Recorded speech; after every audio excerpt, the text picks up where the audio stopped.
Hello there, welcome to my channel. So if you've been following me, yesterday we talked about carbohydrates and fats, and knowing that carbohydrates is not the only source of fuel that we can live on, we can also live sustainably and in a more healthy way with fats as energy. So how do we transition from using glucose or carbohydrates as a source of energy and transitioning it into ketones or fats as energy?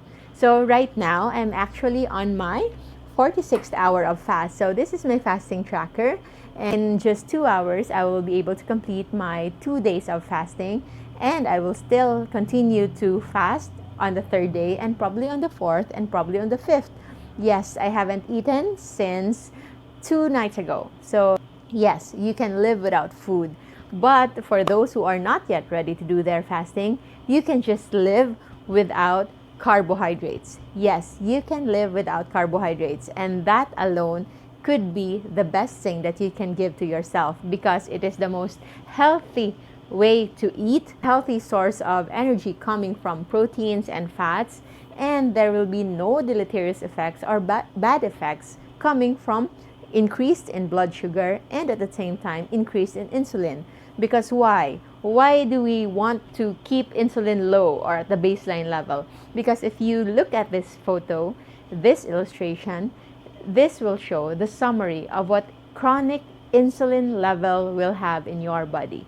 It can lead to, as we all know, obesity, and then it can lead to hypertension, cardiovascular disease, even Alzheimer's, dementia for elderly. It's because of carbohydrates, specifically carbohydrates coming from grains. So what are these? So us Filipinos are very dependent culturally and traditionally with rice. Rice, bread, biscuits, all these snacks that are all carbo-loaded.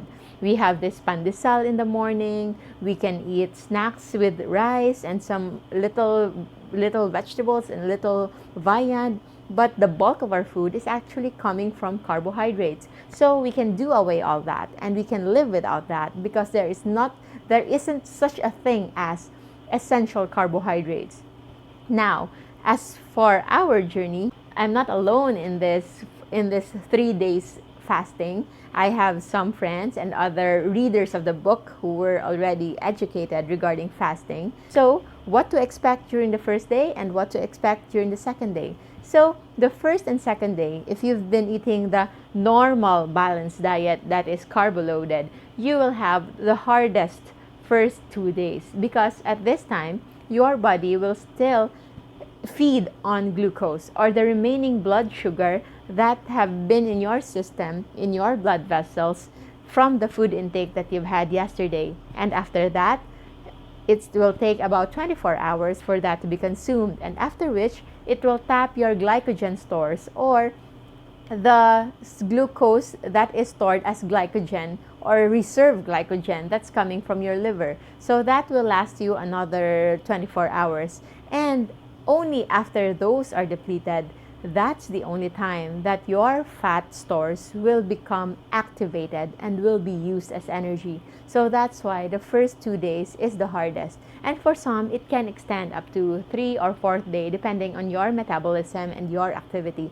But in general, the first 2-3 days is the hardest because that is the transitioning time between your body's fuel energy source coming from glucose and then transitioning into ketones or fats, and that fat is coming from the fats in your arms, in your belly, in your thighs, and that can result to weight loss. That is not that may be drastic weight loss, but it's something that you shouldn't be scared about because it is pure fat loss and it could be the most important thing that your body will need in order for you to heal.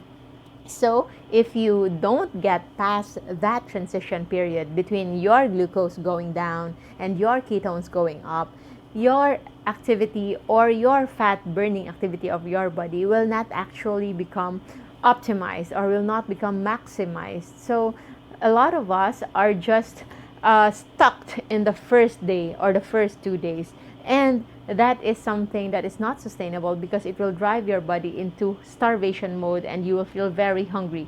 Because if you are only fat adapted, and by the time that you're already on the ketosis part, you won't feel that much hunger. Yes, you will still feel the urge from time to time to eat, but it's not the usual hunger pangs that you will feel on the first day. And don't worry, if you are not ready to fast, there is a way for you to get into ketosis without fasting this long.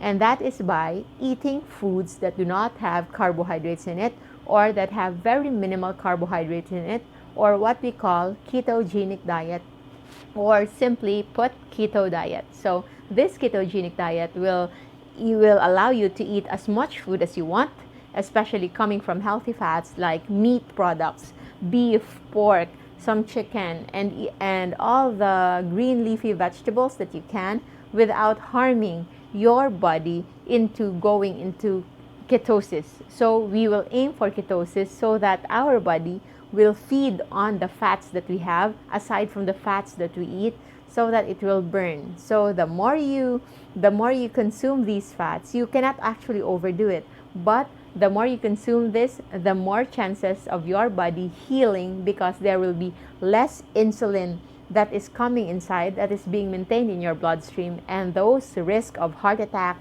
cancers, tumors, diabetes, obesity, even polycystic ovarian syndrome for women, and kinds of infertility and Alzheimer's disease, and all those inflammation, allergies, aches and pains will be gone. So if you wish to know more, you can, and if you like this video, you can subscribe to this video, you can subscribe to my channel, and follow my page, Dr. Josephine Grace Chua Rojo, for more updates. I wish you all the best. Stay low carb, stay safe. Bye bye.